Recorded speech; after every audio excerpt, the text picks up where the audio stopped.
Hello boys, girls and NBs. Today we're going to be taking a look at my final and hopefully final release of this blob tracker, and it is completely free. So if you know what you're doing, feel free to skip this video, go ahead, download it from the link below. It's going to be released free either way. I'm not sure if they'll be through my Patreon, but again, that doesn't mean it costs money. It'll be still free. That's just where I host the file. But if people don't like that, then I'll try put it on a drive as well somewhere. But I'm going to quickly explain the new features and then talk a little bit about the ethos of the release, because I think there's an important thing I want to say, and then we're going to do a technical explanation of everything. So if you're fresh to Touchdesigner, you plug the video into the input here, get the output of this first one here, and then you can connect this to, say, a movie file out. And then when you click on the options here, you can control how to style it all. I know that may seem obvious to everyone, but I do try to position this channel as beginner friendly, so no stress in reminding people of the basics. But essentially, the exciting new tool, big thing about this is I finally made a non-CPU based rendering system, which is from the start probably the worst way to approach this, but I kind of just iterated on it each time, so we stuck with it, which does mean if you are using a Mac, like a high-end new Mac, this tool works great. Like the CPUs on those machines are insane. I'm on one of the like higher end Windows laptops at the moment, and even the CPU struggles with this. But you can see in the output mode here, you can do both CPU rendering and DAT/info. But the DAT info will get you all of this information that the regular blob tracker will get you. So if you follow any blob tracker tutorial from now on, you can replace this blob tracker outputs here with these. The names are a little bit different, like instead of UV we have X and Y, but it's essentially the same. And then I also have a bunch of scaled options. So for example, these automatically will scale to your video size, so you don't need to do any complicated math. You can just, hopefully this should actually be a lot easier than doing it this way, but open to feedback if you guys have any. The other big new features is that everything's in pages, nice and neat now. You have a lot more control with the thresholding, like the color, the luminance, etc.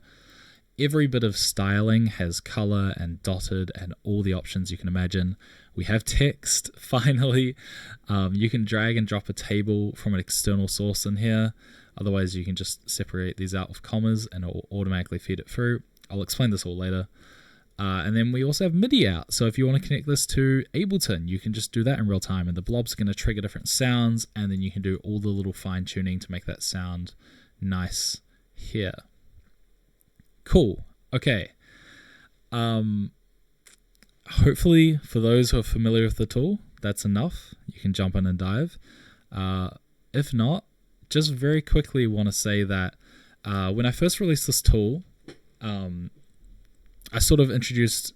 I'm not sure if people in the Touchdesigner community had been exploring with OpenCV before, but as that was something we did in university, I was like, oh, let me just code my own implementation. And it was cool that from then I saw other people doing their own implementations, because it's like, this is great. We're sharing knowledge, and you know, the people that benefit are the ones that contribute, but also just are a part of the Touchdesigner community, which is like, this is like one of the coolest online communities in my opinion. And then with the third release of this, I also released not just the code, but a web version, because I was like, oh, here's just a little fun, playful tool. It's not really a creative designing professional tool, which like these are supposed to be, which is why some of these are behind people's Patreons.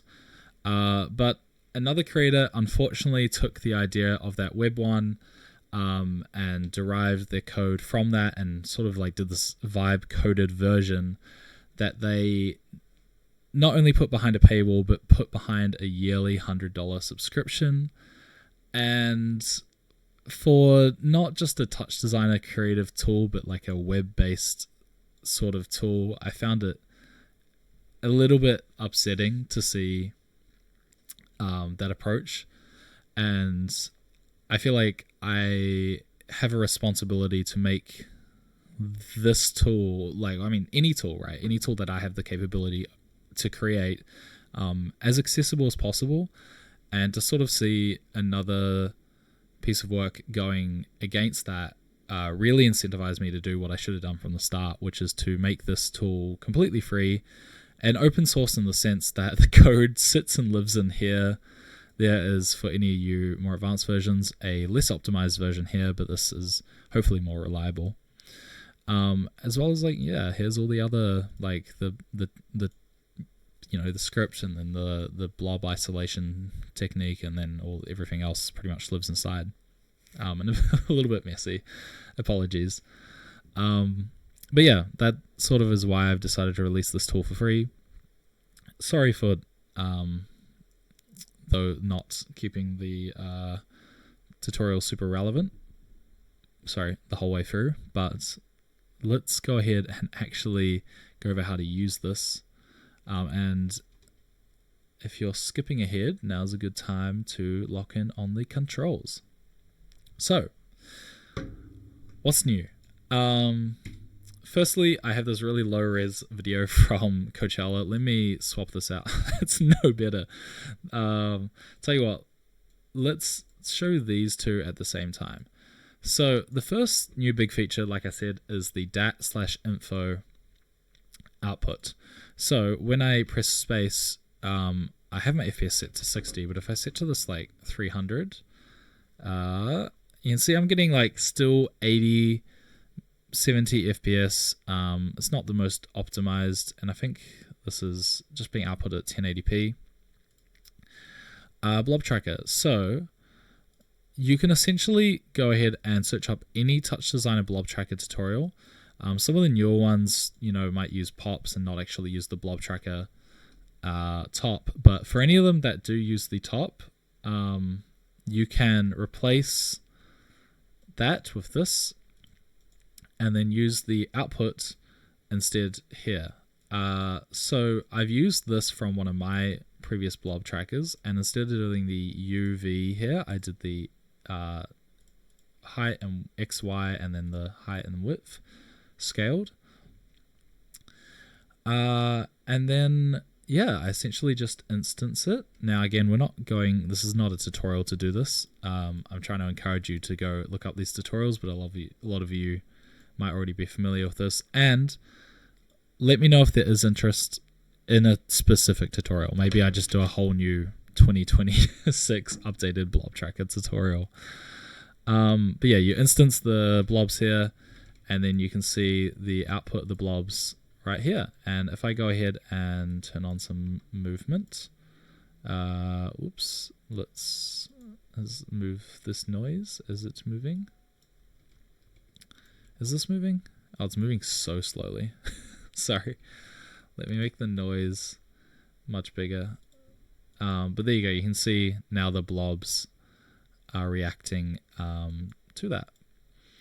And then the controls here will still apply. So if I bring the pre-blur down, you can see we get a lot finer, but a bit more of a jumpy thing going on. If I bring the pre-scale threshold up, again, the accuracy improves, but the FPS and performance goes down. You see when I bring the FPS counter or the accuracy right down, the FPS jumps a lot. And then we also have the threshold controls a lot more refined now, so we can set this to be on the reds or the blue, the green. We can swap the greater or less. And that's essentially it for the output mode. Because a lot of there's obviously, the max and minimum blobs as well, and the size and all of that. But a lot of the other outputs here, aside from MIDI, are visual based for the simple, plug in, plug out sort of one that we've been creating thus far, but is sadly CPU based. Now, for any reason, if you want to do both of these at the same time, you can. Not sure why you would, but it's there. But for those who do want to keep using the CPU, My recommendation, as always, for a CPU rendering tool is that you turn off the real-time flag. So that way when you render this, it will render it at, so let's say we're running at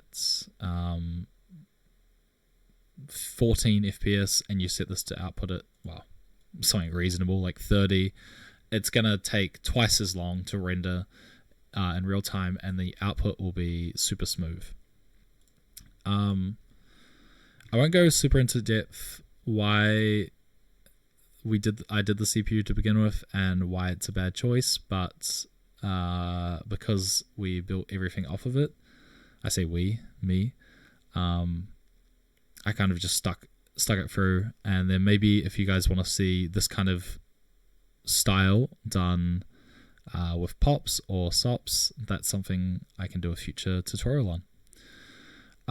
So all of these are basically the same.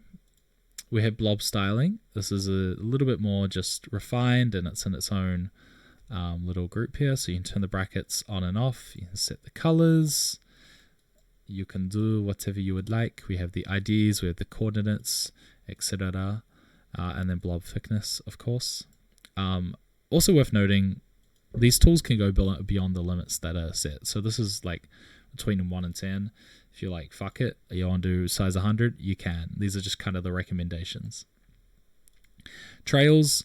A trail, in my definition for this tool, is a line that goes through the middle of all the blobs and sort of creates this average. So if I turn off the dotted trail and then turn on the smoothing, or turn up the smoothing, you can see, and sorry, we're rendering here at quite a low res, which is why you get this little pixelated look.